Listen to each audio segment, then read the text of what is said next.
Planning Commission meeting of 1 November. Ms. Isantis, will you call the roll, please? Mr. Rogers? Present. Mr. Rogers represents the Berkeley District. Ms. Null? Present. Ms. Null represents the Stonehouse District. Mr. Rose? Here. Mr. Rose represents the Roberts District and is Vice Chair to the Commission. Mr. Haldeman? Here. Mr. Haldeman is an at-large member. Mr. O'Connor? Here. Mr. O'Connor is an at-large member. Mr. Kropp? Here. Mr. Kropp represents the Powhatan District. Mr. Polster? Here. Mr. Polster represents the Jamestown District and is Chair of the Commission. I'm Susan Istanis, Director of Planning for the county, and it's my pleasure to serve as Secretary to the Commission. Sitting to my left is Liz Parman, Deputy County Attorney. Mr. Chairman, we have a quorum. Thank you very much. Before we get started tonight, if anybody's here for Z22-0024-004 and SUP 22-0026-8290 Richmond Road, known as the Hankins property, that item has been withdrawn and will not be heard tonight at all. So, Mr. Chairman, could I yes. just make a quick Go ahead. comment? Please. Thank you. I want to thank you for announcing that, and we found out today, and I'm just glad to hear that because I was opposed to the project in the beginning and continue to be so. Thank you. Having said that, we have now the public comment period of any item that is not on our public hearing agenda tonight. Is there anybody that wishes to speak? Okay, I will open and close the public hearing, and we'll go to reports of the commission. Mr. Haldeman. Mr. Chairman, the Policy Committee last met on October 12th at 3 p.m. with a quorum present. Also present were Messrs. Crump, Reisinger, and Weissong, and Ms. Istenis. The committee continued its discussion of scenic roadway protection in accordance with the board's initiating resolution and comp plan GSA 6.3. As directed by the board, staff drafted language for the previously reviewed setback concept for A1 zone property abutting roadways designated open agricultural community character corridor and located outside the primary service area. Specifically, this revised draft language would permit lots with a depth of 300 feet or less to have a 75-foot setback requirement. Lots with a depth between 300 and 500 feet to have a setback requirement of 200 feet, and lots with a depth greater than 500 feet to have a 400-foot setback. Excuse me. Draft language for parcels abutting wooded community character corridors was previously recommended for approval by the Policy Committee. The committee voted 3-1 to approve the draft language.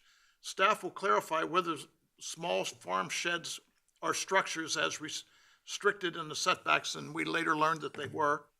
And staff will clarify whether planned road rights of way as used in section 24-223 would apply to rights of way internal to a major subdivision. The committee then voted 3-1 to revise the community character corridor table CC-1, the county CCC designations list, such that the portion of Old Stage Road located outside of the primary service area will no longer be classified as a community character corridor. The committee also recommends that Old Stage Road and Barnesville Road from Anderson's Corner, which is the intersection of routes 30 and 60, the intersection of Barnes Road and Route 30 be reclassified from open agricultural to wooded during the next comprehensive plan revision. The committee then considered a recommendation by the county's legal staff to remove the development standard for short-term rentals that require the owner to live in the home during the rental period. The committee voted unanimously not to remove that standard. The meeting adjourned at 4:22 p.m. Are there any questions? Any questions for Mr. Haldeman? Yeah, the next item on our agenda is consent agenda, and the consent agenda items are deemed to be non-controversial. Does anybody wish to pull up the item? We only have one item, the minutes of our October 4 meeting. If not, do I have a motion? Motion to approve. All in favor? Aye. Aye. All against? Motion's approved. Okay, so we are on to our first public hearing, and this is SUP 23-0027, 118 Winston Drive, short-term rental. And Ms. Tess Lynch, you're up. Welcome, by the way, your first meeting. Thank you, Mr. Chairman and members of the Commission. LNA Renovation, LLC, has applied for a special use permit to allow for the short-term rental of a 3-bedroom, single-family home located at 118 Winston Drive, internally to a subdivision. The property is zoned R2, general residential, is designated low-density residential on the comprehensive plan land use map, and is located inside the primary service area. If granted, this SUP would allow for short-term rentals throughout the year. No changes to the footprint of the home are proposed. Staff finds some favorable factors for this application, such as the presence of adequate off-street parking, and that the applicant has stated that they will obtain the proper licensing and inspections. Staff does not find this proposal to be compatible with surrounding development or consistent with the comprehensive plan.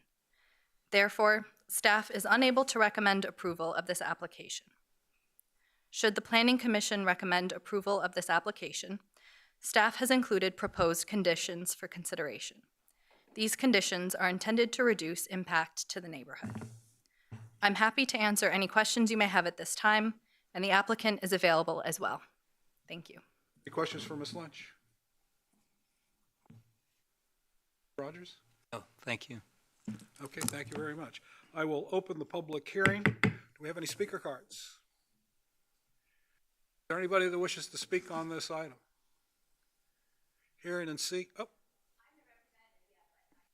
Please. Please state your name and your address, please.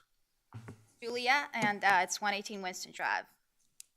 And you would like to say something? If you have any questions about our project, I'm ready to answer any.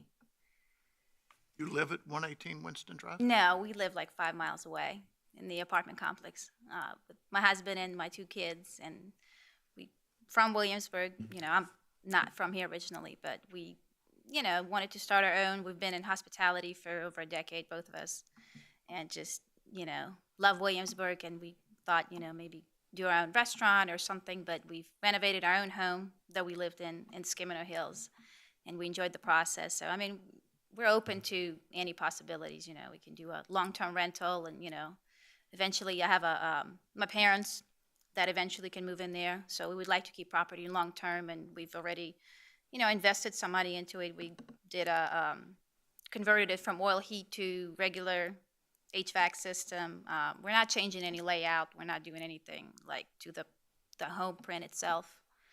It's a beautiful rancher, but we updated certain things in it. You know, got a new electric panel for it, and it is not on the main road, but it's close to Jamestown Road, so getting out of there is kind of difficult. But it's so close to college. I'm a graduate of William Mary myself, so you know, I find that whole area beautiful. So, you know, instead of going to these giant hotels, I would, you know, and we used Airbnb before as a family, so we enjoyed it. But I'm open to, you know, suggestions and comments. And Other questions for the applicant? Thank you very much. all right, thank you. Is there anybody else who would like to speak on this item? Hearing and seeing none, I will close the public comment period and open it up for discussion.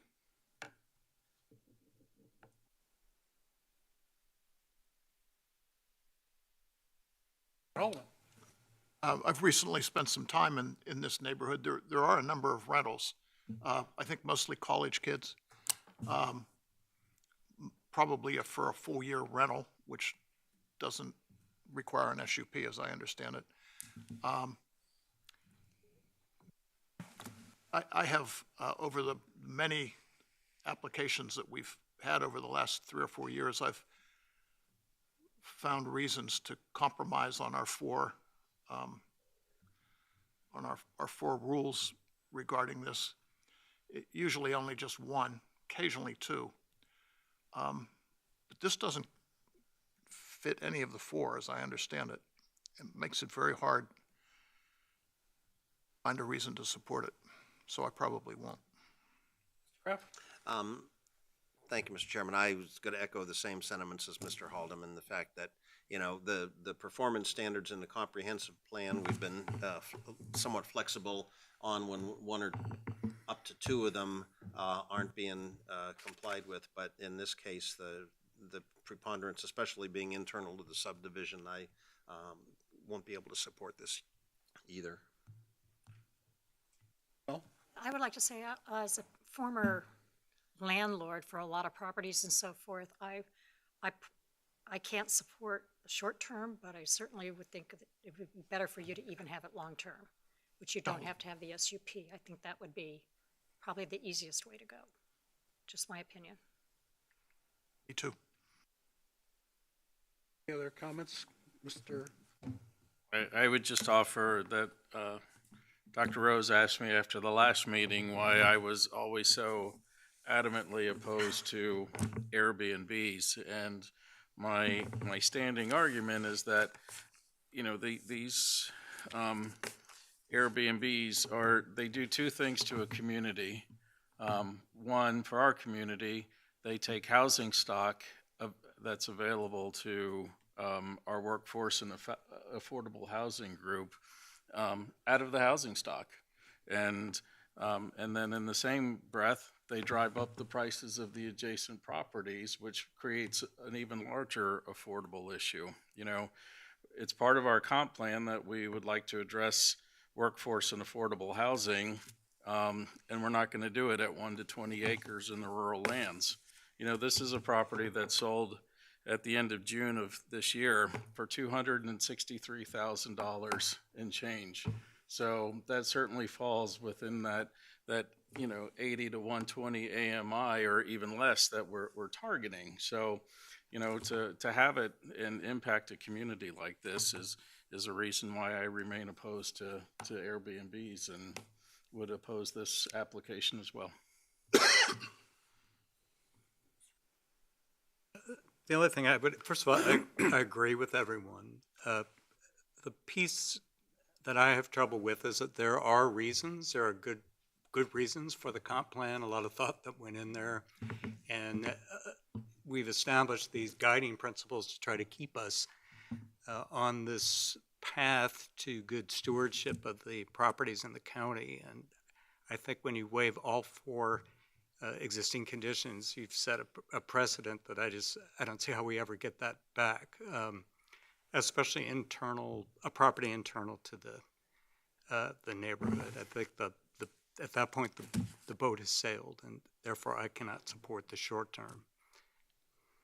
Any other discussion? If not, do I have a motion? Motion to deny SUP 23-0027. We have a motion on the floor. Mr. Rogers. Aye. Ms. Knoll. Aye. Mr. Rose. Aye. Mr. Haldeman. Aye. Mr. O'Connor. Aye. Mr. Krupp. Mr. Polster. Aye. Okay. Motion to deny carries. Thank you very much. Moving on to our next item, amendment for scenic roadway protection, Mr. Wysong and his crew.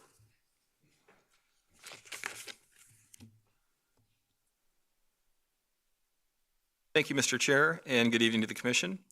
At its meeting on October 26th, 2021, the Board of Supervisors unanimously adopted the 2045 James City County Comprehensive Plan, Our County, Our Shared Future.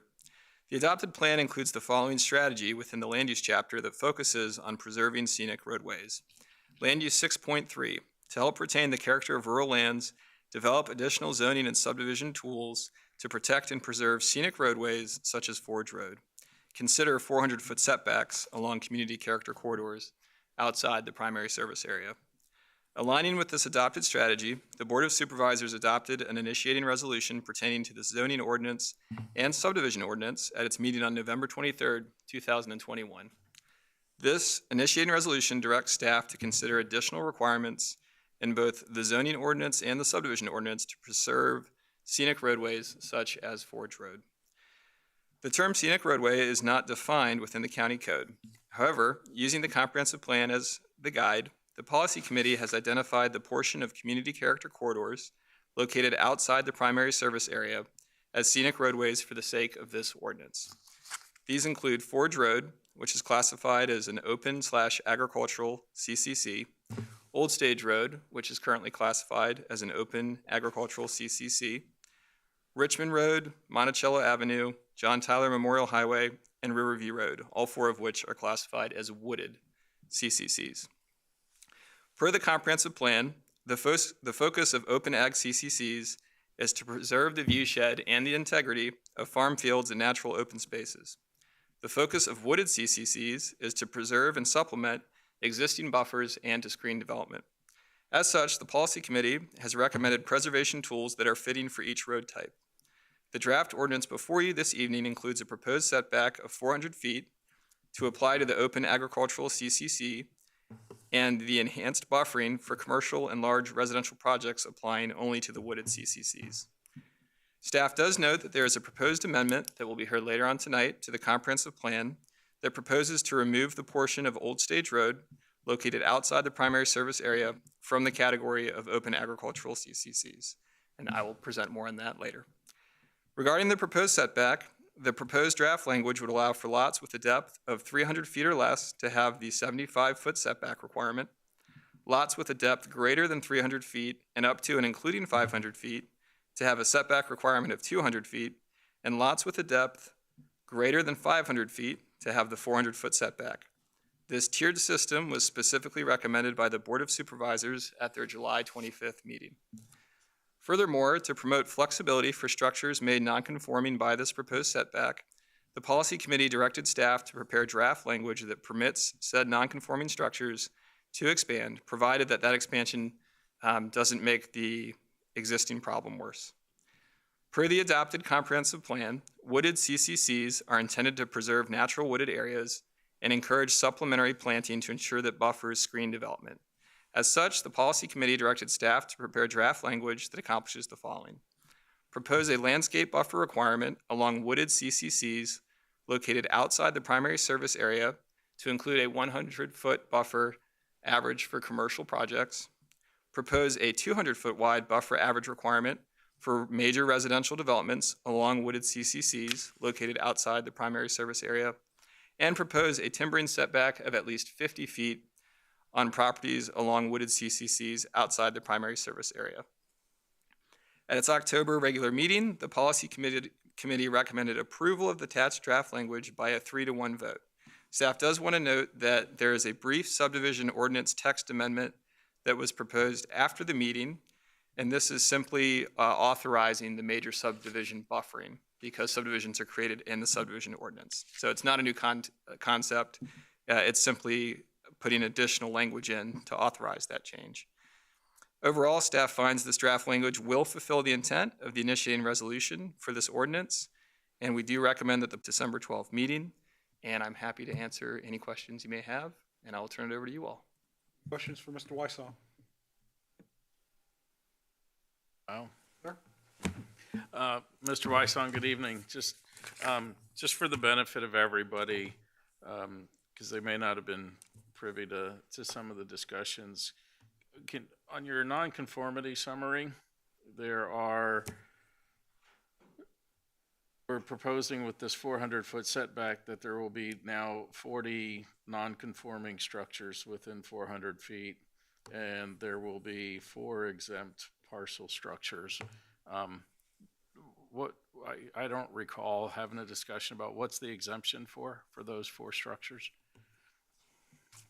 Oh, for the total. So I believe the table, initially we didn't have a tiered system. So this tiering is showing that the parcels that would no longer fall under the 400-foot setback are taken out. So the total number would be 14 residents are nonconforming, 22 accessory structures are nonconforming, for a total of 36 structures. For the benefit of everybody, we would consider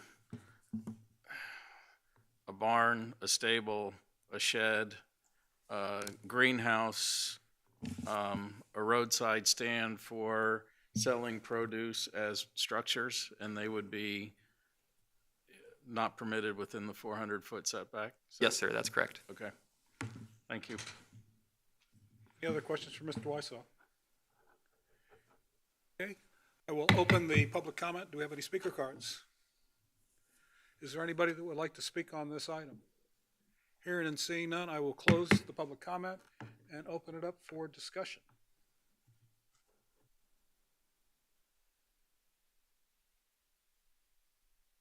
Well, I have been opposed to this ever since it was proposed some time ago. It just seems to me that the very thing we're trying to preserve, which is the rural character of Forge Road in particular, is we're saying no to half the permitted uses. You know, I went through the list of permitted uses for A1 earlier today, and we cleaned that up a couple of years ago. So, you know, if you want to have an automobile graveyard, it needs an SUP. We put quite a few of those uses into SUPs to prevent unwanted uses, if you will. But I think if we're trying to preserve the rural character of Forge Road and somebody wants to have a home with horses, you know, they could have a paddock, but they have no place to put their horses unless it's outside that 400-foot buffer. You know, it's was recommended that people could use that 400 feet setback to have gardens or do agricultural uses, but we can't have any supporting structures, accessory uses to that. So that, and along with the fact that we've moved from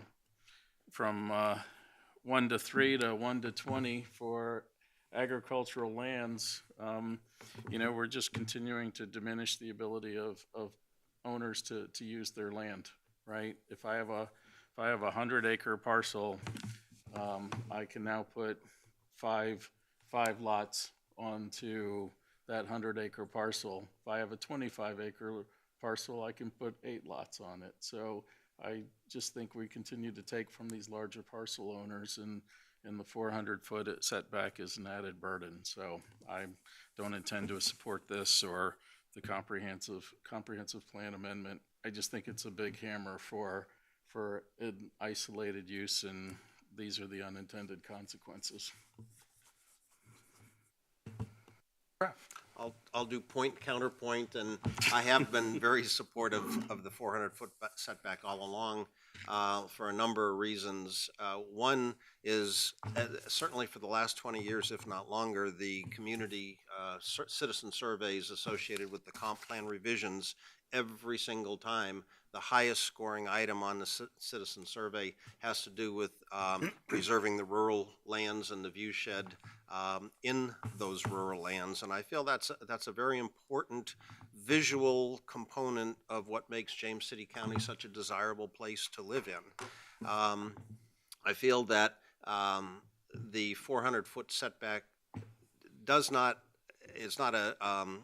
preclude the use of the land by the owner. As Mr. O'Connor mentioned, they can have horses, they can use it for agriculture. Drive down Forge Road and you can see the soybean fields and the pasture fences for the horses all the way up to practically the roadway. So the land is still being used. And we're starting to see more and more opportunities for farmers, for example, small farmers that grow produce and want an outlet to sell them. There's several farmers markets between Williamsburg's farmers market and even up in the upper county. There's opportunities to sell the produce rather than a roadside stand on the property. So I feel that all in all, this is preserving a significant feature of our county, and as outlined in the comprehensive plan. And as a matter of fact, if you drive down Forge Road right now, you can see a number of new residences either under construction or newly constructed at the 400-foot setback point. And that is visually very, very different than the view shed prior to that. And the real, for me, the real telling attachment to the staff report was the Photoshop analysis that showed what the segment of the road currently looks like versus 100 feet, 200 feet, 300 and 400 foot structures photoshopped into that. And I think it's a significant detriment. You know, once you give away open land for development, you can't get it back. And so for those reasons, I feel there's enough opportunities for the landowners to continue using their properties. I do think there's some tweaks that could be offered down the road in the form of a compensation for the 400-foot setback or other features, but that's totally outside of the parameter of what we're looking at today. So this is a long explanation as to why I'm going to support this application. Other comments or discussion? Mr. Haldeman? I very strongly support the wooded community character buffering. I just think that's a wonderful idea.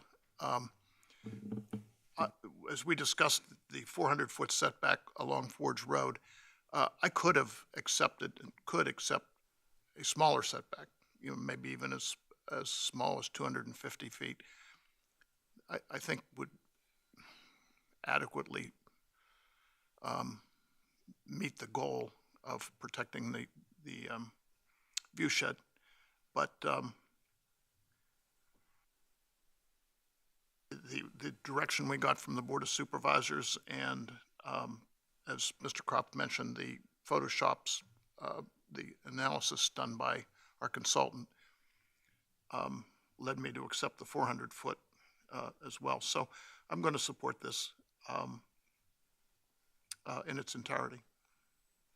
Any other discussion, comments? Just offer that,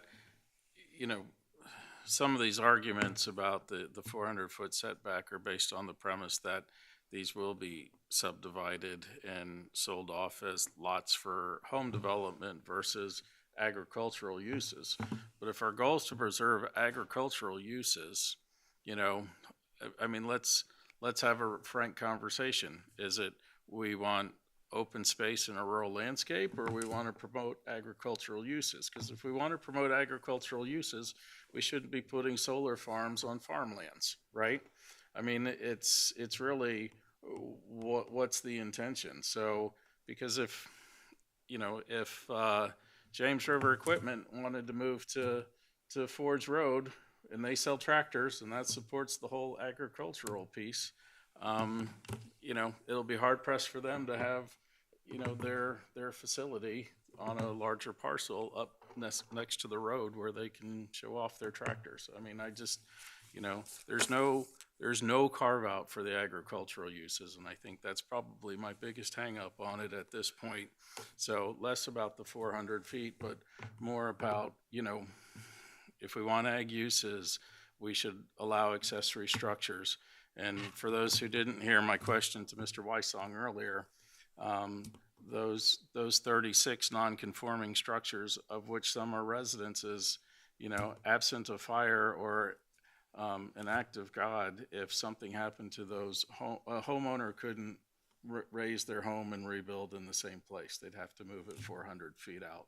So I just think it's more handcuffs on a property owner than necessary. I'm with Mr. Haldeman on the wooded piece. I never really had any problem with that. I thought that was a step forward, which is why I hope when we get to the comp plan the next time, we will look at the Barnesville Road to be wooded as opposed to agriculture, because that's what it is. But having said that, my objection along this was not the 400 foot, but what was the unintended consequences. And so as we went through the discussions, even back in February, one of the examples that I pulled up was the Old Hickory Church that's on Forge Road. Is that correct? St. John's. St. Baptist. Mm-hmm. Right. And if they wanted to put a paved parking lot in there, they couldn't. The preacher has a mobile home, and if they wanted to do something for a home there, there's no way you can do that. If something happened to the church, and within 1 year they couldn't start rebuilding it, they couldn't, because there's not even 400 feet behind it. When we started looking at ways to preserve the rural character of Forge Road, we came in with some PDR programs and some deals that were made for construction of some houses. And if you come right in on the first portion of Forge Road, we're off to the left-hand side where the horse farms are. One of the things that I caught in our last meeting was these accessory facilities, of which there are 8 associated with it. And they are, within these horse farms, they're outside feeding areas, and they're classified as accessory. Now, they're wooden and construction and whatever, but let's just say that they've been there for 20 or 30 years, and given what the treatment of wood is, if they go down, they can't rebuild on that spot.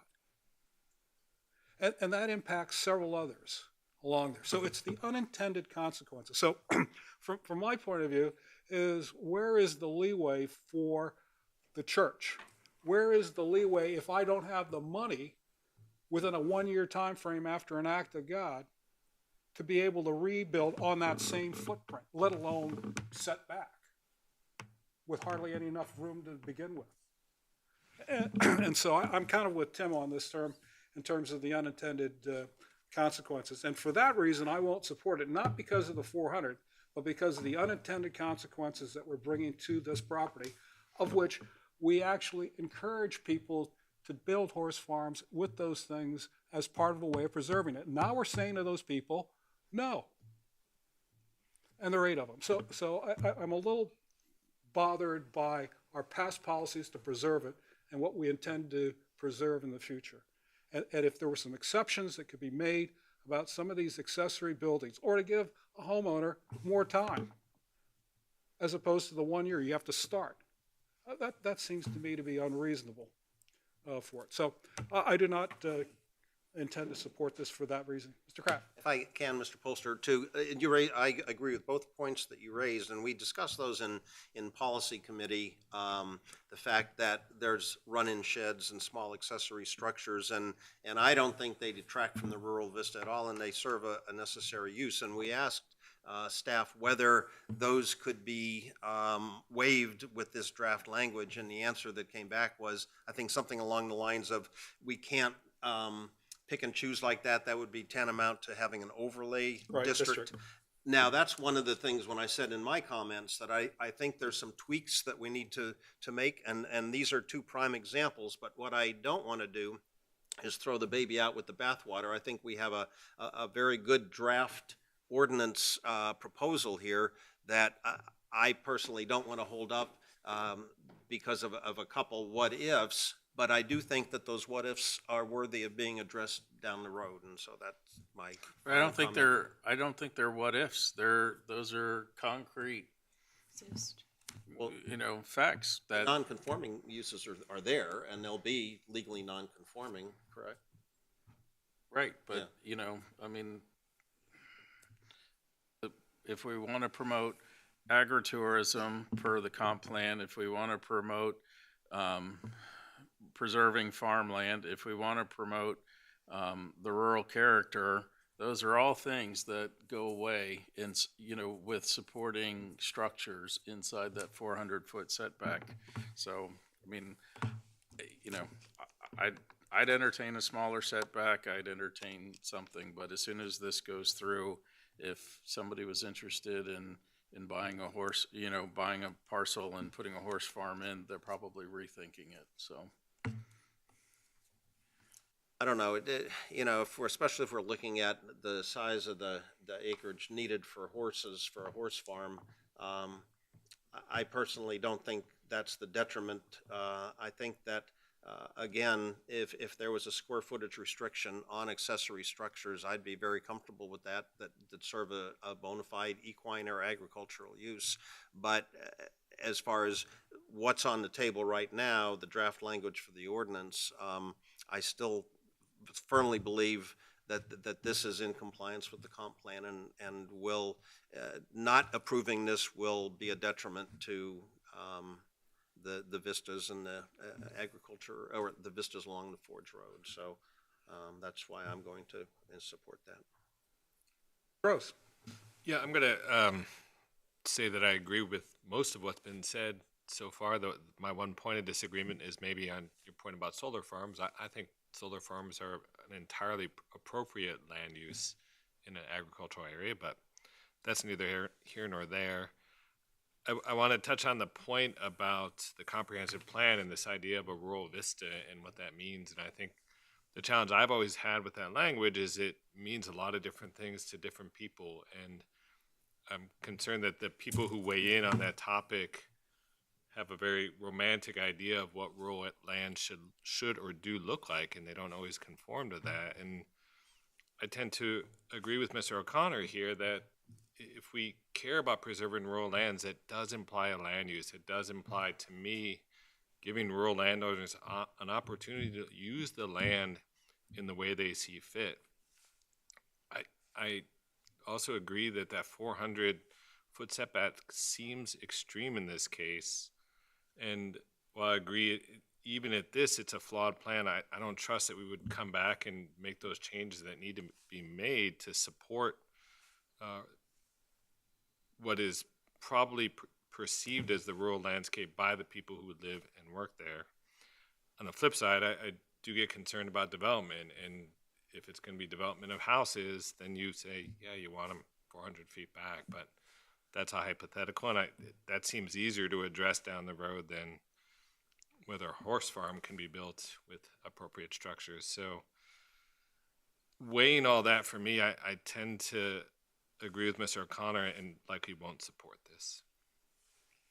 Sure. Ms. Knoll? I'd like to say, when we talk about rural areas and corridors and so forth, and how everybody wants everything to look around here, people want it to be rural. And when you drive down roads, like out in the Shenandoah Valley or whatever, and people have these big farms, horse farms, whatever farms they're doing, they have the little stands. People love the stands. They want to get your honey, they want to buy your corn, they want to buy what you're producing, or they want to pet the horses or whatever. And I think this limits that, and I don't think that's right. I really don't. I think a setback of a couple 100 feet is fine, but I would not want to take away even that from somebody who wants to continue farming and grow vegetables or whatever they want to do. Even you can do a small winery on 4 acres. So I can't support this only because I just don't think there's enough leeway to down the road to change it. And for everybody, and the people that are already there, this is not, I don't think it's right. So I can't support it. Rogers? I really don't have anything to add. I think 400 feet is extreme. I think it's a taking, and especially for people who are vested and already sitting on those properties. And therefore, the way it's drafted, I cannot support it. Any more discussion? If not, do I have a motion? Mr. Chair, I'd like to move approval of the draft language of ORD-22-0001. We have a motion on the floor. Okay. Mr. Krupp? Would you just verify what the vote of yes or no means? So a vote of yes for the motion would support the amendments as presented by staff. Thank you. Mr. Krupp? Aye. Mr. O'Connor? No. Mr. Haldeman? Aye. Mr. Rose? No. Ms. Knoll? No. Mr. Rogers? No. Mr. Polster? No. The motion fails. Alderman? Just have a question. We've been asked by the Board of Supervisors to present an amendment to the ordinance, protect scenic view sheds and such.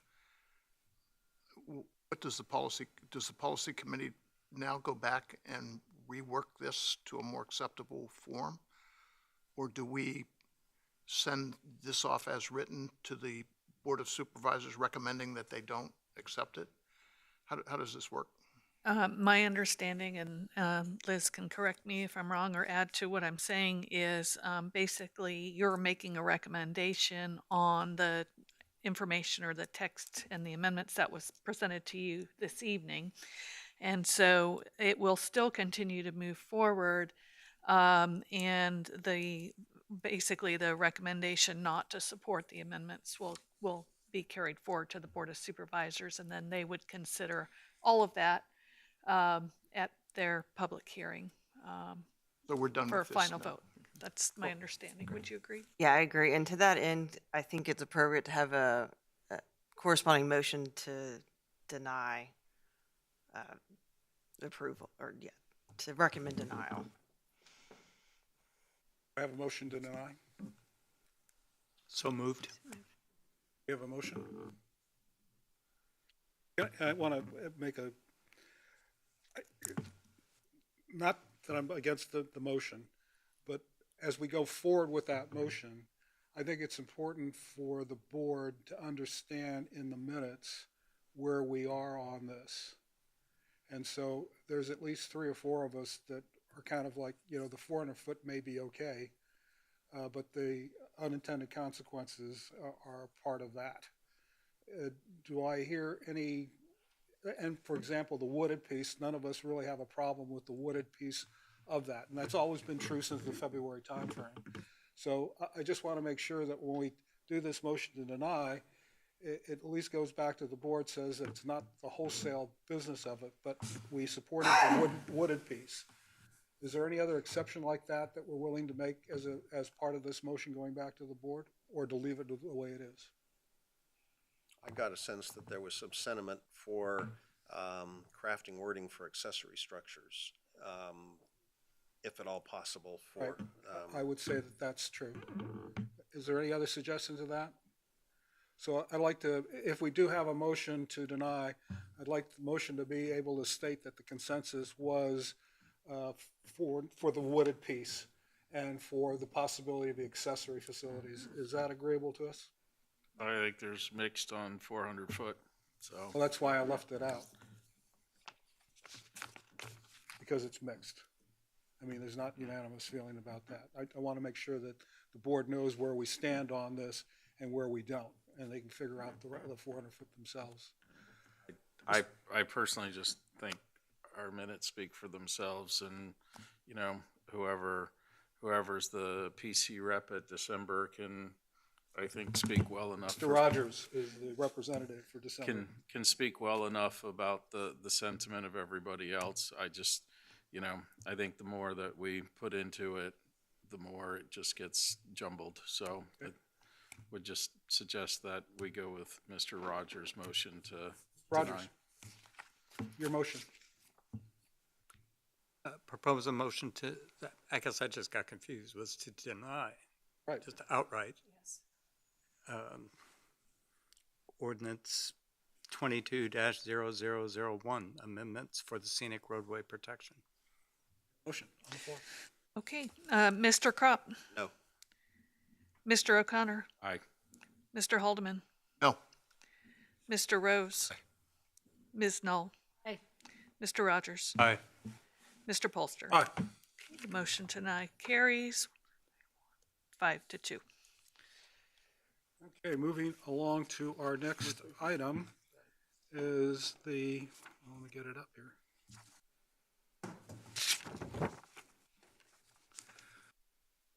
Mr. Wysong, you're back again. I'm back again. And we have the comprehensive plan amendment to the community character corridor and short-term rental development standard revision.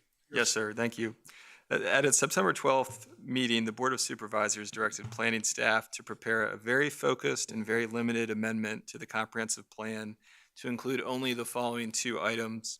The first item is to revise the community character corridor table list such that the portion of Old Stage Road that's located outside of the primary service area will no longer be classified as a community character corridor.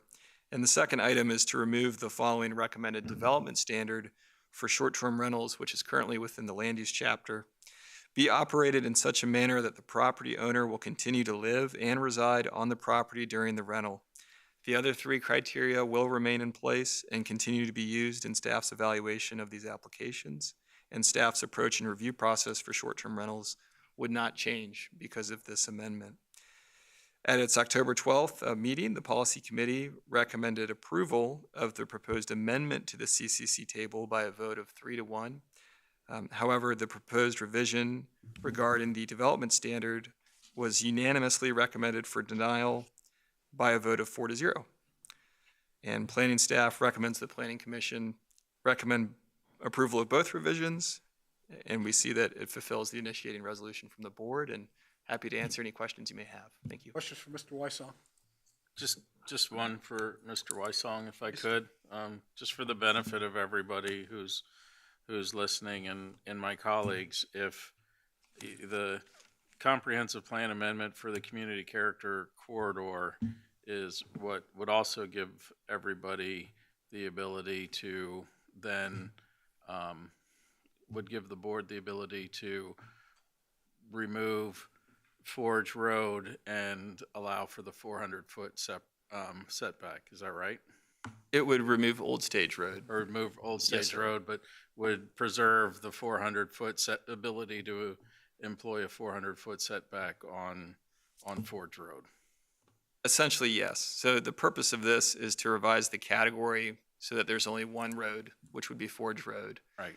And in tandem with that ordinance, if the board were to approve that, then the 400-foot setback would only apply to the roads that are in this category, which would be Forge Road at that time. And that was because the 400-foot setback wouldn't work for Old Stage Road and Forge Road, correct? Yes, sir. Thank you. It would work, but the board did not see any value in doing that. Okay, thank you. Work for in the clar- sense legally, I mean. Thank you. Any other questions for Mr. Weissong? If not, I will open the public hearing. Do we have any speaker cards?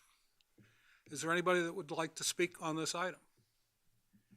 Hearing and seeing none, I will close the public comment and open it up for discussion. Sir.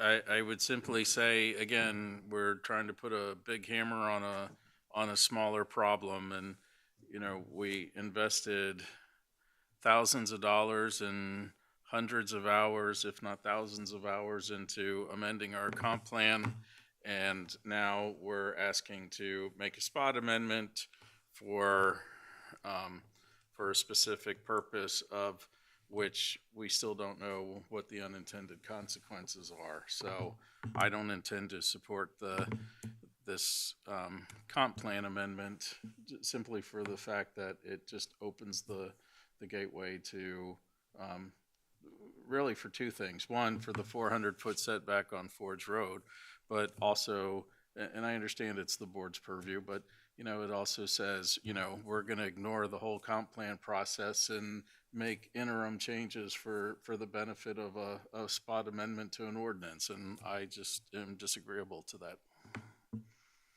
Any other comments, questions, discussions? Mr. Holman? I'm okay with the occasional spot amendment to a comprehensive plan. As Mr. O'Connor said, we invested thousands and thousands of hours on revising the plan. I still think we missed a few things. I made that clear during the process. And nobody can foresee everything. When we were going through the policy committee was going through the 400-foot setback discussion, we came up with a lot of unintended consequences, and the difficulties with applying it to Old Stage Road. I see no harm in taking Old Stage Road out of the CCC designation. Doesn't hurt anything.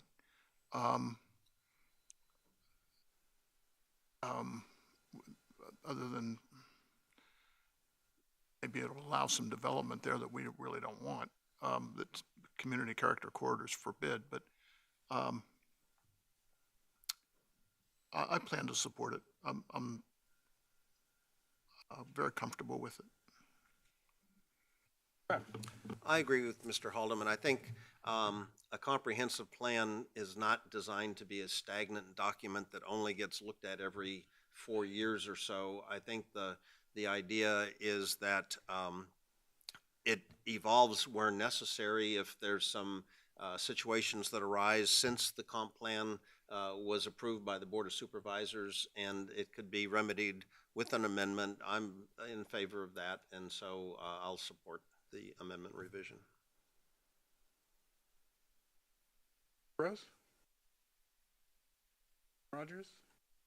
I just agree with what was just said, that I think it's a living document, and if things change, we ought to be able to spot fix. This example for me for the community character separates out the issue of the 400 feet. It doesn't get to the other issues that we brought up with the denial, but it does say, okay, 400 feet, that's it. I do like the idea that we've taken out the area that is not in the PSA and not in the corridor area. But as Mr. Haldeman said in his report, the area from Anderson's Corner up to the intersection of the interstate in there, I think does need to be wooded and isn't appropriate for agriculture. And the rationale for that is that we're going to see development up and down that corridor.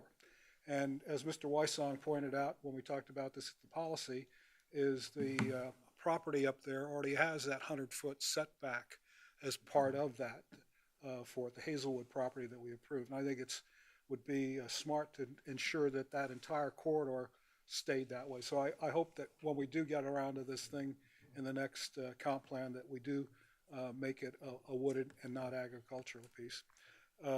Having said that, there's a second portion to this thing, which is the short-term rental. And for our learned counsel, can you please tell me the rationale that your office came up with to make this determination? Yeah, so this is a recommendation to remove one of the performance standards for short-term rentals. Sorry. And that performance standard requires owners to live on site. There's a recent opinion out of the Fifth Circuit, which states that that type of residency requirement discriminates against interstate commerce. So we're not in the Fifth Circuit. It's not controlling, but we believe that that is very persuasive opinion, and it could potentially apply here in our circuit. So it's our office's recommendation that that performance standard be removed. Could you remind me where the Fifth Circuit is, please? Louisiana is where this appeal came from. As a follow-up question, was there any thought as to what other Virginia localities are doing on this issue, and specifically Hampton, Newport News, Danville, City of Richmond, and where their policies are and whether they're in conflict with this recent Fifth Circuit? I have not looked at their policies, but that's certainly information that I can get. I've seen articles recently, and our neighborhood are looking at that same requirement. As a matter of fact, they want to put a register to have you sign in and do all that, as well as there's some talk about actually having inspections for fire and safety, which you're not required to do. I would have hoped that we would have come up with something more creative than just to say no to one of the four requirements that we had. I think one of the things that we've done, at least over the last 2 or 3 years, is we've bent a little bit on the resident. And we've said yes to a management office being part of that. And I don't think that that's out of bounds with the idea that a short-term rental being done in a commercial hotel zoning area, which is permitted to do that, has that responsibility to make sure that their residents are not what? Deterring doing some things to the property, which is the idea that we had when we were insisting on that. So I'm just a little disturbed that we didn't come up with another approach that we've seen in the past to at least get at that. At least a suggestion to say, okay, if it isn't the resident themselves living in there, then a management office would be acceptable, or a neighbor or relative, which we've seen in several cases on that. And so it seems to me that our policy as it is right now is hard to defend on a case by case. And all we're doing now is chipping away at any of the principles that we would like to apply to it and taking that away from us. So I do not intend to support this short-term rental change at all. I will support the community character. The problem we had with substituting, say, a relative living close by, or a handyman that lives down the street or something like that, is that they can go away over time, and the SUP lasts forever. No, not in this case. SUP doesn't exist forever. Every 5 years it can be reviewed. Well, that's true, but I mean, if my cousin lives 2 blocks away and he promises to stop by and check on it from time to time, or every time there's a rental, that's not a formal condition.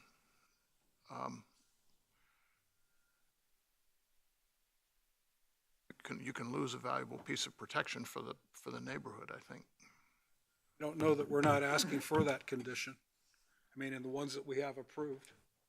Well, that's for- my point, yeah. No, we have asked for that condition. It's been part of it. To clarify your comments, did you say you are in favor of leaving the residence requirement in the performance Right. factors, not removing the Right, residence? exactly. Okay. And, until we come up with something better, better language, and more creative solution to the issue. I mean, once again, we only have 4 sets of standards. And we're sometimes very hard pressed, even with the 4, to come up with a unanimous vote, as we saw tonight. And so I would like to see us say no and go back to the drawing boards. And frankly, the other point is that there are other districts or other localities within the state of Virginia that are moving along the same line that we are. And so guess what? Let's find out, like we normally do when we go through any of this, is what are the localities doing? Not that I care necessarily what's going on in Charlottesville, but I'm comparable areas that solve the same areas, same problem areas. Anyhow, go ahead. Over the past few years, when these short-term rental cases have come up, I've bristled at the idea of requiring the property owner to live on site with the renters. And it's only been recently, within the last year or so, I think that we've finally been able to build some flexibility into that and say we're recommending approval on a short-term rental, even though the owner doesn't live there, because there are some additional factors that have been put in place. And so I look at it as the residency requirement is maybe an additional filter. Because this is in the comprehensive plan, it's not law, it's not legally binding, it's just a recommendation for planning purposes. And so one of the scenarios I'm more concerned about is that you get a individual or a company, even out of state, that buys up a number of properties with the explicit purpose of using them as short-term rentals. And even though it might meet some other performance standards like off-street parking or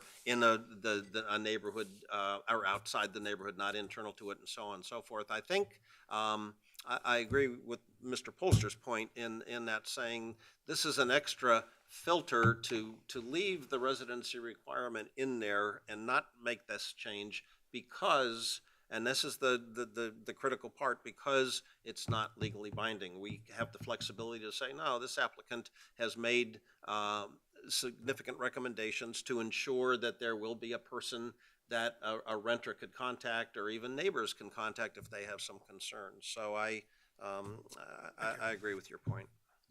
Any comments, other comments, discussion? Can we clarify what a motion to approve or deny would be? Or 2 motions or 1 motion?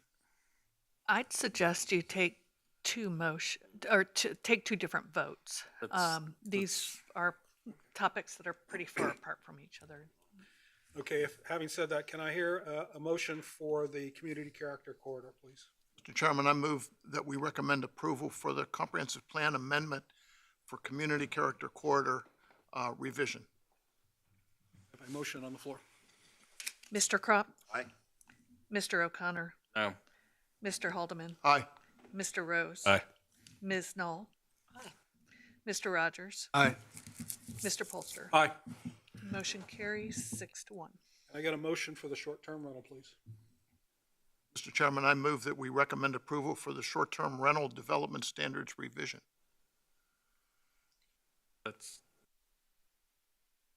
Vote of, That's to remove that performance standard, right?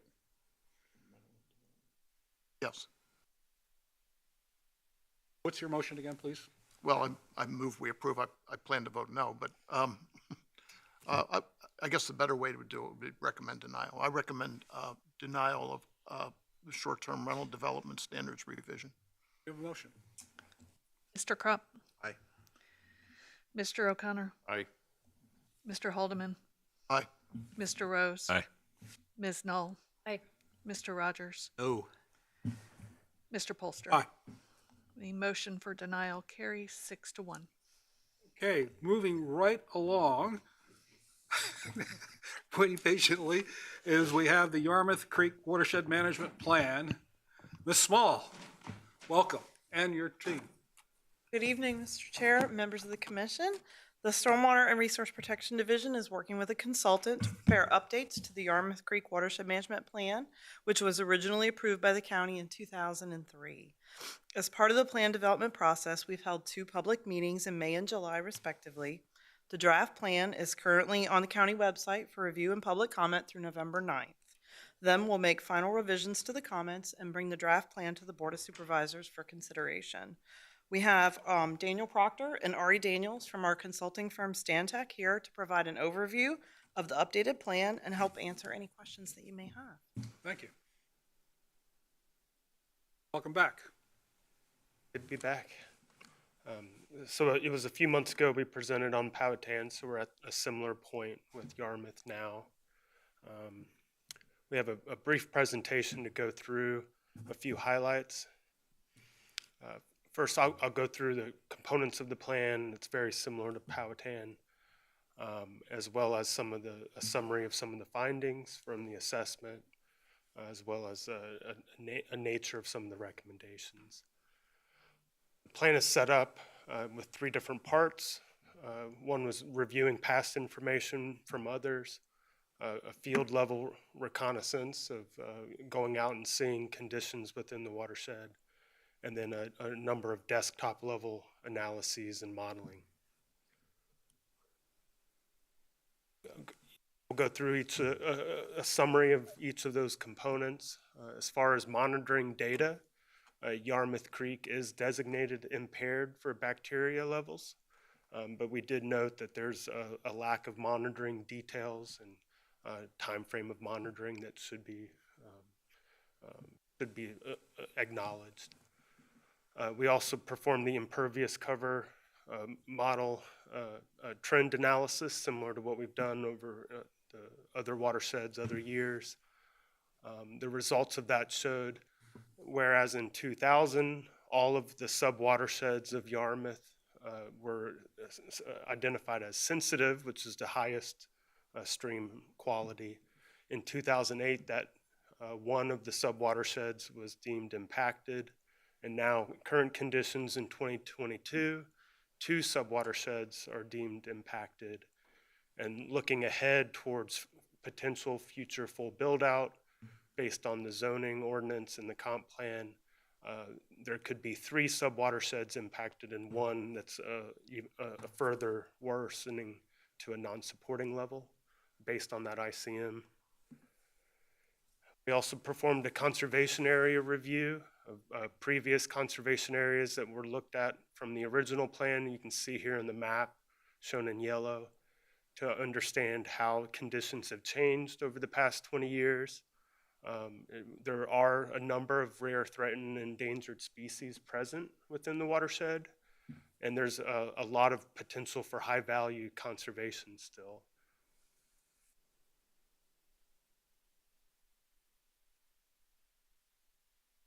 I went ahead a little too far, sorry.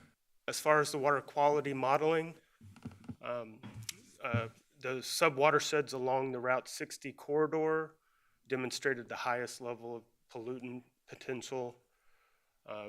There was an increased pollution downstream from those areas, but had been relatively balanced out by the fact that the westernmost sub-watersheds are very lightly developed, very rural, very forested, as well as Cranston's Mill Pond provides some level of protecting the extent that the downstream water quality issues have carried so far. Our field assessments of the stream quality showed that 30% of the stream channels within the watershed that were reviewed in the field are poor or marginal, whereas 70% were in a relatively good condition still. We also performed a flood risk review of existing and future flood potential from sea level rise. It showed that 300 homes or 300 structures are in the existing floodplain as it stands per the FEMA floodplain currently, the 100-year floodplain, mainly in the Chickahominy Haven neighborhood that is well known to be flood prone. Looking at future sea level rise projections, an increase of about 22% of additional homes were identified in the potential future floodplain limits. Overall key findings is that much of the watershed is still very healthy despite some impairments that have been defined for a number of years. However, development has occurred along Route 60 and has the potential for further worsening of the watershed health if not if left unmitigated. To help with that, a number of recommendations have been drafted through the same type of recommendations that we presented with Powhatan, ranging from programmatic steps that the county can take to actual implemented stormwater treatment practices. Examples of those include on a regulatory or enforcement basis of refining the special stormwater criteria, as we talked about when we were here last, to help mitigate the effects of new development or redevelopment. Programmatic examples include expanding the county's land conservation efforts within the watershed, or to continue septic system inspections and clean out and repairs. Examples of stormwater treatment practices may be targeted stream restoration or stormwater improvements in areas that have the most issues currently, where the concerns are located. There's a number of education opportunities. The county's already doing a lot with pet waste, and definitely an opportunity to continue that, pet waste reductions. But with Yarmouth in particular, with some of the rare, threatened, and endangered species and the high quality habitat that's out there, there could be further potential for public education on those elements. And then as far as floodplain management recommendations, there's a recommendation to increase communication with some of the high hazard dams that are present within the watershed, including Little Creek Reservoir, and just further communication with Newport News Waterworks about the hazards associated with a potential dam failure.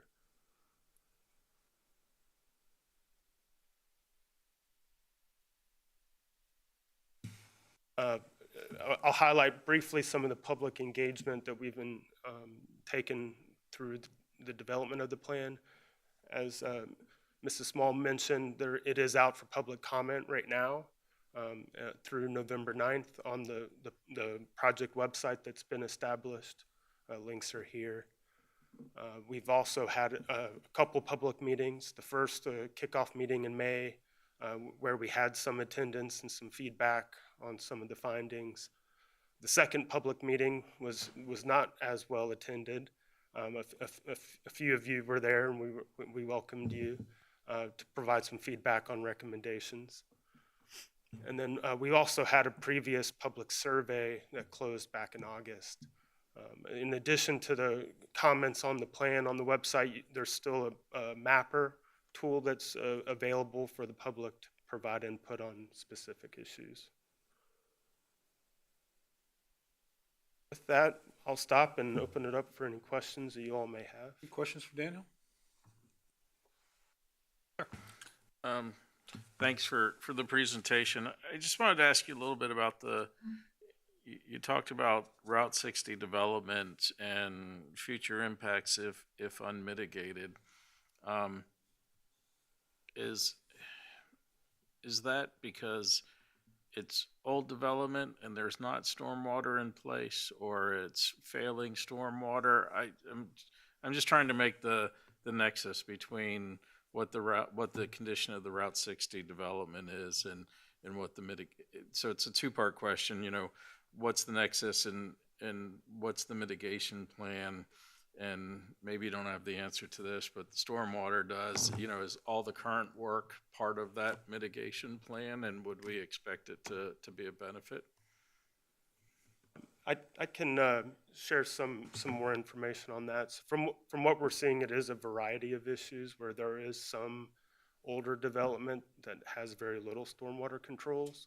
But then there has also been a fair amount of development since the time of stormwater requirements, but they still have some further downstream effects observed. A lot of the developments that have happened predated some of the newest stormwater regulations, so the level of treatment's not quite as high as what a development today may have. But then also, we have acknowledged, and there's resources to show that, even with the best technology, there are some increases in different storm events, and maintenance has to be kept up and could still have further effects. So all the modeling accounts for some level of failing systems or maintenance needs that are being unaddressed. So when we're seeing that increase in the future conditions, all that's predicted in the model. And so is it primarily like nutrient loaded runoff from fertilizer and the like that's causing a lot of that, or what's sort of the downstream effects that we're seeing? There's nutrient runoff as well as bacteria loadings from pet waste or agriculture that is also accounted for in the analysis. Thank you. Other questions? Sure. Could you please go back to page 5? I wanted to repeat a question I asked you at the earlier meeting last summer. Yeah, right here. There we go. Field assessments, 30% of stream channels are in poor or marginal conditions. That means eroded? It's a variety. Erosion is one aspect that we looked at. We used a tool that has a variety of habitat scenarios that you're reviewing. So some of that could be a lack of a wooded buffer or just a lack of like life in the stream, not just erosion per se. There's a variety. But you're not referring, this is a pollution issue then? It's the health of the stream system itself. So it's not just looking at pollution as far as those field assessments. Tony, do you have something you want to add to that? You did a great job explaining it, but I just wanted to add a couple qualifiers there. I'm pretty sure the 30% of the stream channels that were evaluated. Correct. So our consulting firm is fantastic, but they don't have the ability to evaluate every stream channel in the watershed, nor do we have permission from property owners to go on properties. So we only went on stream channels where they had access. So just to give you that snapshot. Also, there are some example photographs in the draft report where you can kind of see which streams are labeled as sort of marginal. Oh, no, it's fine. Oh, yeah. Okay, if you have it, that'd be great. We can pull that up for you right now. Here we go. So there's some examples so you can kind of see the differences. So some of them are related to more channel erosion than bacteria impairments. So just one of the considerations. Yeah, that was my question. I want to follow up with that piece. If you could bring back slide 5 again. And it goes to what Mr. O'Connor is really asking. Is when I looked at those areas that are impacted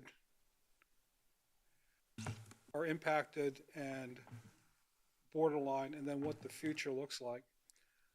For the ones that are in the light green, if I remember correctly, that's old development that didn't have some of the standards, and most of your recommendations and your stream evaluations have to do with either rebuilding or putting something in there that doesn't exist.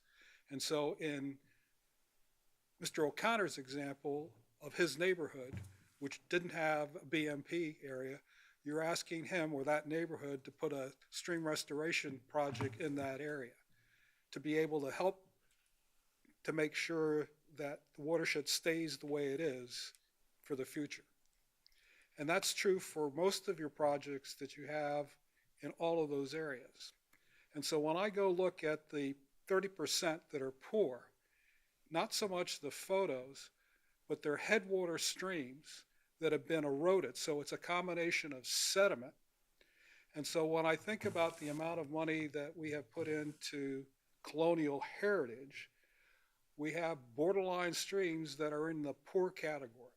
And so getting to the question that Mr. O'Connor was talking about, is the solution for you through your programs to try to get more money to fix colonial heritage's problems and what the developer didn't do, as well as to try to get his non-HOA to contribute and be part of that solution, to fix those problems that you've identified in those neighborhoods. Is that correct? Part of the purpose of this updated plan is to identify those areas that we can target for improvements. Obviously, impacts that are under a developer control that we're still holding bonds on, we're not going to be, that's under the developer's responsibility. And so when you go and look at each of the sub-watershed plans, you'll actually see where the stream reaches are that are in this poor and marginal category. And then you can go back and look at the picture to determine whether it's a sediment issue or an erosion or a headland or whatever.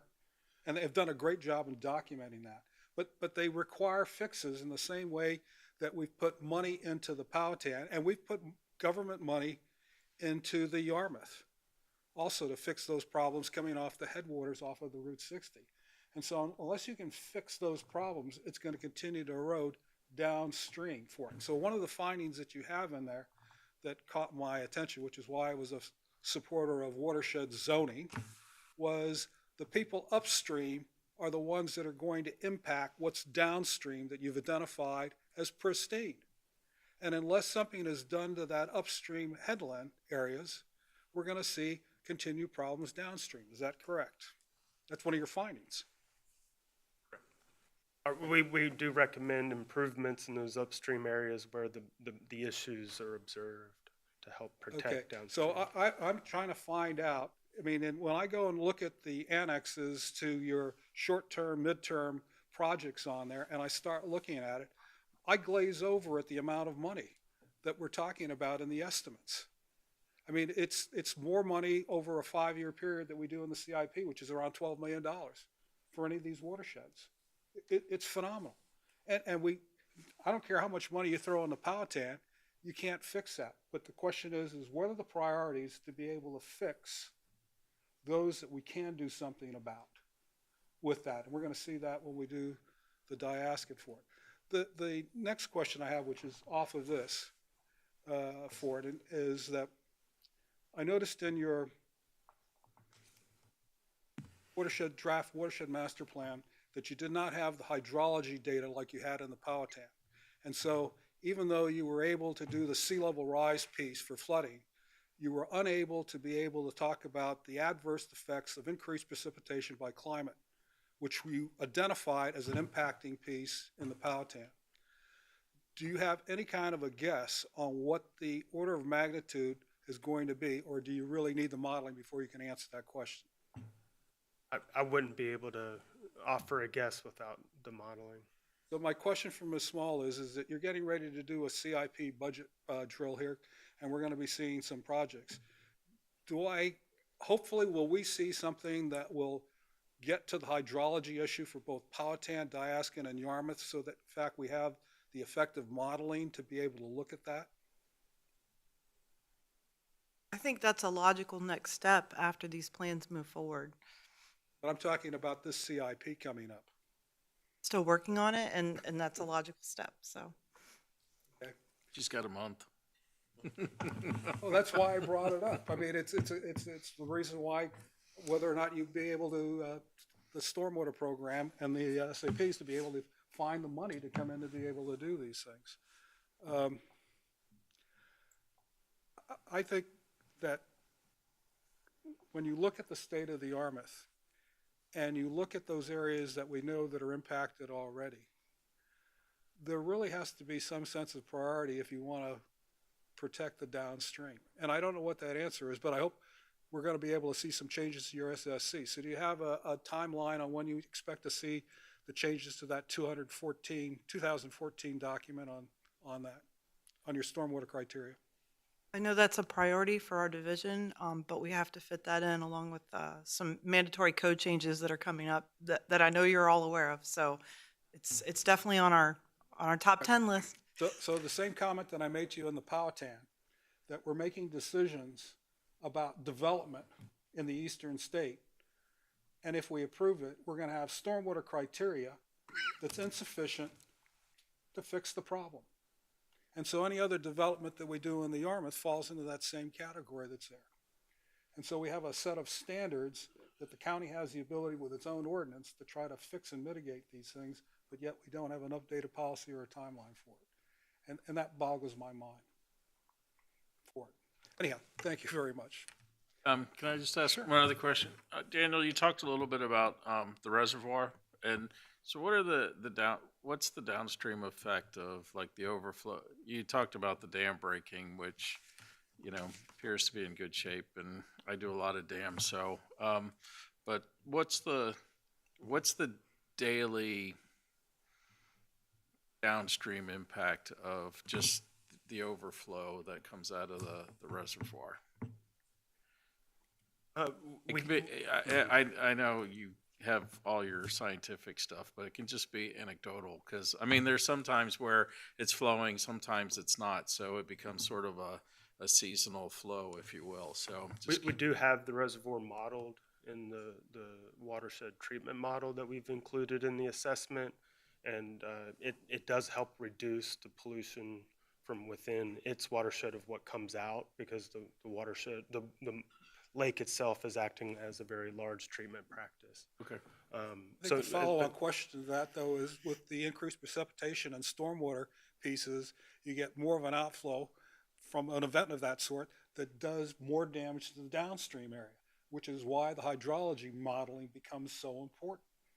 So it's the amount that you're getting and the overflow in it that causes the problem. So when we put Newtown in and we had a hurricane in there, it wiped out everything. And we haven't recovered from it yet. And that was 10 years ago. So those are the erosion type things, the sediment, and all the rest of those things that impact it. That's why I'm really very anxious to get this modeling so that you can be able to quantify these things in a little better way, because they can't do it now. The main look for the flood risk concerns with the two large dams, it's not just Little Creek, but also Cranston's Mill Pond, is in looking at the dam break inundation zone that is provided that the county emergency management has. We overlaid that with current structures, and there does appear to be some new structures that have been built since the time of the last emergency action plan. So that's part of the recommendations with that increased communication, is that there could be some further public hazards that aren't being accounted for. Thank you. Alderman. I continue with my questions from earlier. Page 5 again. The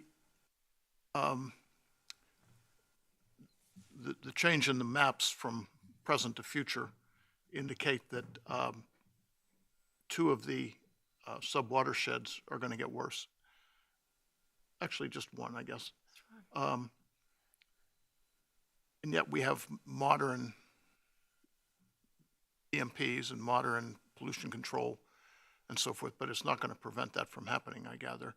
The watershed treatment model, the way it accounts for the BMPs, we do input information on it, but we had to make some guesses, and it does assume some level of inefficiencies, even if you design it per standard. Yeah, I'm not surprised. I know it's an imperfect engineering.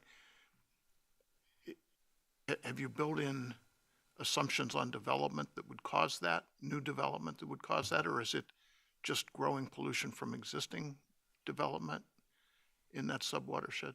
The increases that we have from the existing to future is based on increases in development that was projected based on the percentage of development allowed within different zoning codes based on current percentages and applying that. So if we continue, what I'm trying to get at, I guess, is if we continue to have growing development, not if, when we continue to have growing development along Route 60,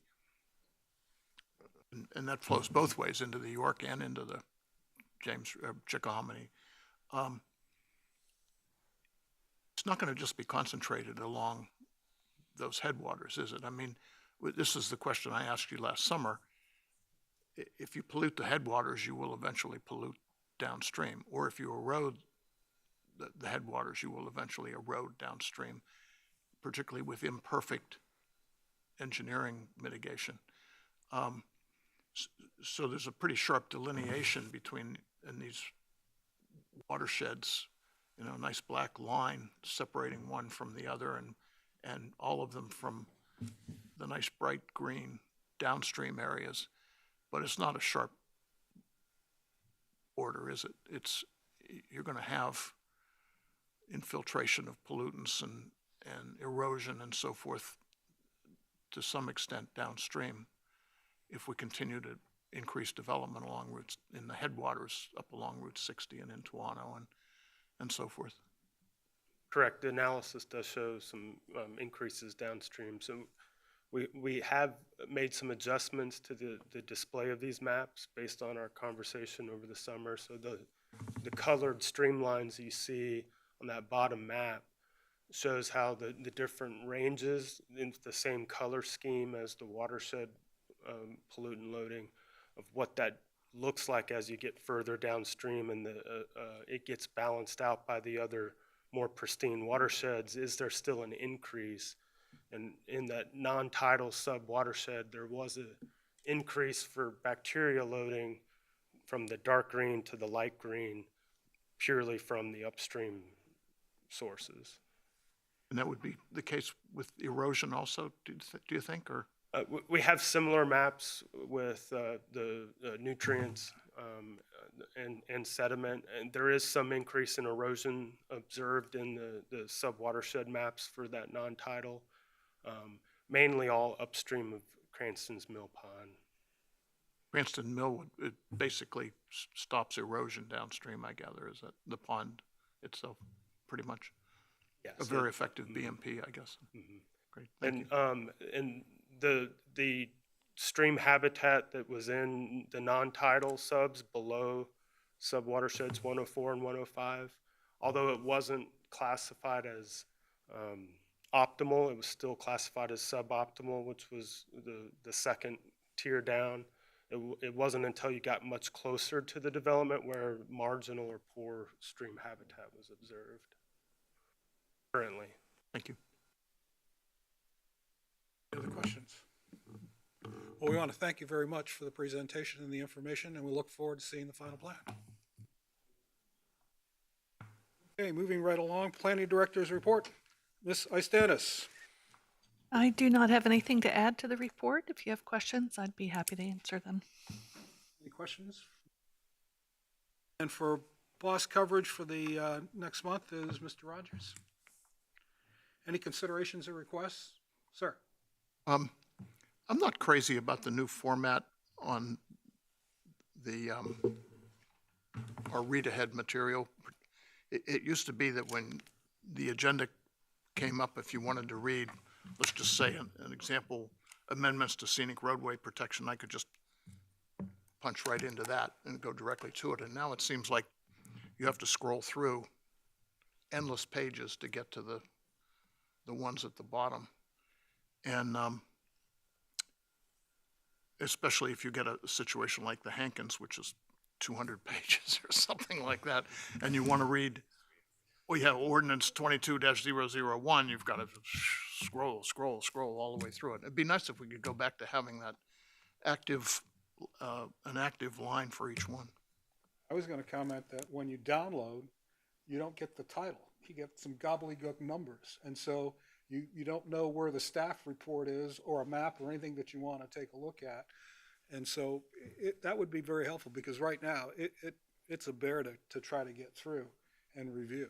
Right. When we first went to this format, the first meeting was set up much the same way that we had Novus. It was broken out by individual attachments, and now it's all just loaded as one PDF. Well, you can get a separate PDF. You can get a separate set of PDFs for it. I'm sorry, let me see. Two ways to download. You get the entire thing. Second option is you can go to a specific item and download all those attachments. But when you download all those attachments, you don't know if it's a staff report or a map or anything like that. It just gives you a code for the download. So there is that capability to just concentrate on one item. It seemed like you could just download the full PDF. You can, if you want to see that, but if you're, that means when you have the complete PDF, you can't go to a specific I know. section. Right. No, I think That's that's, harder. what we're saying is that there must, I don't know if it's a compatibility issue with my computer, because, you know, when I opened it up this morning, it just came up as a text file, and then later it just came up as one 383-page PDF. So it didn't give me the option to, so, but you're more techie than I am, so it's okay. No, it does allow you on the left-hand side to be able to take a look at each of the individual items and then download each of those SUP cases, besides getting the whole 300 pages. But even if you take the individual documents for an SUP, they're not labeled as staff report. You get da-da-da-da. Can it not have bookmarks or whatever? I feel like I deal with large PDFs all the time that still have a bookmark option. I just don't know how, if seen that that's too. You're how right. craftily that has to be loaded, but It's a table of contents. Table of contents, that's all we're looking for. What were you gonna say? I have a separate issue if Okay. we've moved on from the PDFs. All right, so I will see what I can find out to help you be able to identify them easier once the agenda is I think uploaded. there's two things. You can download the entire PDF. Right. Okay, but you can also download individual cases. But when you download those individual cases, the PDF document for each one isn't labeled. It's got a gobbledygook number, and I can show you that. You might have to show me, because we do upload them as separate files with titles, but I probably can't tell you how it comes out when you're looking at it, because I just download the whole thing, so. Okay, Mr. Rose. I don't know if this is the right place to raise this, but I think we have a light pollution problem in the county, and I think it's a statewide problem, and it's something I've been noticing lately, that Dominion is replacing streetlights with really high intensity LEDs, and I appreciate the energy savings of the LEDs, but they're blindingly bright, and they don't put any shielding, so it's this new style light that just sprays light everywhere. So I tried this. They put one across the street. I could stand on a porch on the other side of the street and read a book. I don't think they're necessary. It hurts bird migrations. It impacts sleep, and I don't know what's going on or why they're doing this. I've called the county. There's no regulations to say Dominion has to put in a light that's can't be above X lumens, or they have to shield it so it doesn't spray light everywhere. I think it's unfortunate. I'm guessing not much can be done, but I just wanted to raise this as an issue. Well, you know, they have that thing where they come to your house, Dominion comes to send somebody to your house, and they replace all your light bulbs in your house. Your house goes from medium light, it's so bright, you can't, it hurts your head. And then they're putting them outside in the lanterns at Colonial Heritage, and we don't allow that kind of lumens, and you can see what they're doing out there, and they're almost blue. Yeah, They're so blinding. bright. You get blinding. a headache when you look at them. Anyway, I needed to raise that because Yeah, that's their new program to help unfortunate people. that they're doing this. I mean, I deal with some co-ops in the Northern Virginia area. They're doing the same thing. And also what they're doing is they're removing all the glass from the street lights. So if you have a four-sided fixture, the glass is coming out, which used to be at least a deflector or some sort of filter. And Or a shield. yeah, and not anymore. Do you have something that you want the staff to take a look at? Like I said, I called James City County where there's a place you could submit to have a new light put in. And so I called that number and they said, sorry, we looked into it, there's no regulations. There's nothing you can do. So I just wanted to gripe a little bit, I guess. That's kind of bureaucratic. Probably. Okay. Planning Commission discussion and requests. Do we have any requests or discussions items we want to discuss? I'd just like to offer up just, you know, because Rob had asked me that question after the last meeting about, you know, what my concern is about, affordable and workforce housing. And again, I'll say, we don't have a policy. Oftentimes, we'll get an application that refers to a policy that we used to have, that we don't have anymore. And, I have 4 kids, and my youngest one is one of those kids. He went to New Horizons. He graduated from high school. He's working as an electrician. So he's doing all the things that we say we want, and we want the youth to stay in this county. But, we were looking for lots and the like, and when we lose those homes to Airbnb or rent, even my issue, if it was a rental home and it was $1,200, $1,400, $1,500 a month, which even the rents around here are astronomical. We're driving my kids out to Charles City or New Kent to look for places to live, and I don't think that's what we want as a community.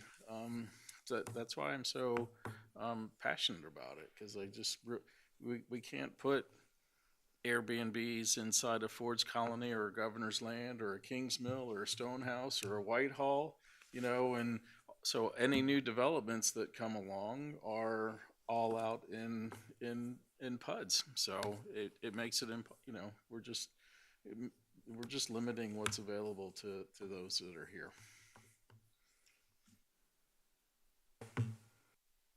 Yes, please. Yeah, I do have a little bit of an update on that, and there'll be more information to come. But staff has been working with neighborhood development, Von Pollard, Marion Payne, as well as other members of staff, of looking at state code and our current, non-existent affordable housing policy, and probably we'll have some recommendations and some sort of generation of a policy maybe here in the future. But we are looking into that right now, and just want to let you know that. I So. appreciate it. Thank you. And Mountie, I agree with you on the need for affordable housing. We hire people all the time, and I've seen 5 or 6 of them over the past years struggle to find a place to live, and it's really frustrating. It's frustrating for us when we're trying to hire people that we have no good solutions in terms of rental or purchase. I guess my thought is, I don't know if sort of these one-off Airbnbs or fixing that is really the solution. Rather, I think, and maybe you're addressing this, there needs to be a bigger solution for James City County. If we really want to focus on affordable housing, I think the one-off short-term rentals aren't going to make a difference. It's a bigger assessment, and in some ways the Hankins-Dunn example was a good example of that. What they put in about affordable housing, I found sort of laughable, because it has nothing to do with affordable housing. It seemed like they just added some language that they thought they'd kind of sneak by, but that wasn't going to be affordable housing the way they put it in. And so Right. I'd rather see a policy that was scalable and addressed it across the county rather than addressing some of these sort of one-off Airbnb short-term rentals, I guess. We're going to have to come to grips with this notion of managing growth and development. And there's a lot of articles that are going out in the news that talks about how the zoning of low residential district is really prohibiting affordable housing because you can't get density. And so when you take a look at our current comp plan, and you look at what's inside of the PSA, and you look at the number of properties that are zoned to LDR, there is no place for anybody to build any kind of a higher density. And so I'm not a fan of what the guys in Williamsburg did, but they had to go up. And the only way that they could get any kind of affordable housing was to put 4 or 5 stories up there. And we've seen that throughout Williamsburg to be able to handle that piece. But we are staunchly against any kind of high density area for that. And so unless we're willing to, and this was part of the comp plan piece that I asked us to take a look at for the staff, is to go and take a look at the Croker interchange and the development of that area, and look at that idea of a high density area around that piece. It's the same thing that's happened for Williamsburg on the 199, 64 exit down there by Kings Mill. I mean, they've gone way up on that. And so unless we're willing to kind of accept a higher density for it, I mean, the one-offs, like what we're talking about with the Airbnbs, are going to be just one-offs, or what the development guys are doing with going out and doing rehabs of single-family homes. We're never going to be able to answer it. And so it really gets to the economic issue of how do I get economic development if I can't provide affordable housing for anybody, and where 70% of this community works outside of it. Of course, this, a few months ago, this body voted down the recalculation of density inside the PSA, and I was one of the ones that voted in favor of increasing the density inside the PSA for that specific reason, but yet, comparing net versus gross acreage for that. And so that seems to be the continuing dilemma, is that, if we want to encourage affordable housing, you've got to build inside the PSA some opportunities for density. Yeah, but I think there also has to be an overarching strategy. And I know this is York County, but they built, right on Second Avenue, they built sort of, I think, 3 stories up. And it's all sort of luxury living, right? And so there was no thought to affordable housing there, which is a perfect spot for affordable housing. And so, yeah, building up matters, but if you build up and build luxury apartments, it's not going to matter. Oh, it takes a strategy, and it's whether or not we're willing to sacrifice on things like, recreation or open space, or are we willing to accept a portion of stormwater? There's things that we require that could be the exception, for those types of things. And I was a little disappointed in Jack because he didn't send us the Wall Street Journal article that talked about, the trends, and you can find it anywhere now because I think the Wall Street Journal was the first to report it. But, houses are shrinking, and with the increased interest rates now, people they're shrinking their bathrooms, they're shrinking their living space. What we all grew up with as a traditional home doesn't exist anymore. And they're building homes only with showers and not baths just to get that little bit of extra floor space in a bedroom. So, we're on one side, Board of Supervisors told us we'll let the market dictate it, but, our policies and what we're seeing in the market don't gel anymore. So. Any other discussions? If not, can I have an adjournment, a motion for adjournment for our 6th December 2023 meeting? To adjourn. All in favor? Aye. Aye. We are adjourned.